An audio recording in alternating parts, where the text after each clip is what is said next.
Welcome to the only daily podcast focusing on compliance news of the day. Each morning, start your day with a cup of coffee and Tom Fox, the voice of compliance, to hear about 4 of the top compliance, corruption, or leadership stories you will need to start your day. The Daily Compliance News is a production of the Compliance Podcast Network.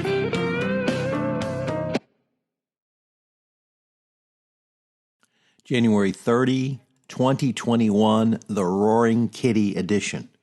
Who is Roaring Kitty and what does every compliance practitioner need to know about Roaring Kitty?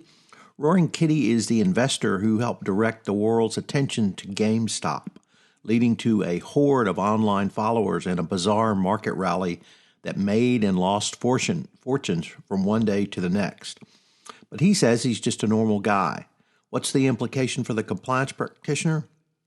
Well, he was one of the key leaders on the Reddit board Wall Street Bets forum that led the price increase in GameStop.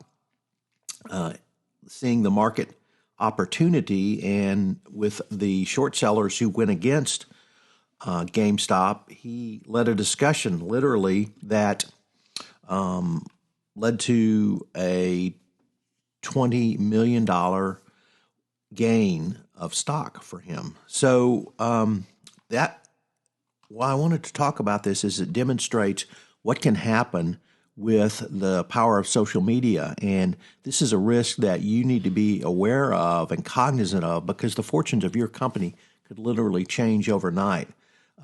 So please study the GameStop imbroglio and figure out how you can deal with it. Next up, our good friend, Wells Fargo CEO Charles Schraff, took a 12% pay cut last year. He went down from $23 million to $20.3 million. Unlike the General Electric CEO, who had a $47 million bonus in the worst economic year since the Great Depression, he only took a 12% pay cut. So, the bank obviously is still in deep trouble from its false accounts and fraud scandal, and Mr. Schraff did not help himself by being part of the group that didn't understand that there are minority candidates for hire and qualified.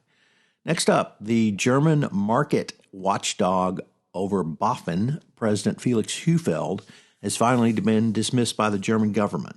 If you've been following the Wirecard saga, the podcast series where Mikhail Ryder, Gordon, and myself are looking at the Wirecard struggle, or the Wirecard financial disaster, I should say, you'll know that BaFin was just unbelievably negligent in their oversight of Wirecard.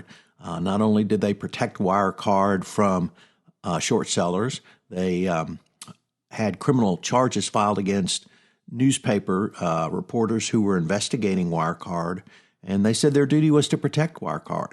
They were investing in Wirecard, and they were doing insider trading on Wirecard. So frankly, no reason for him not to be fired. And finally, the OFAC has ended its probe of H.B. Fuller without a penalty.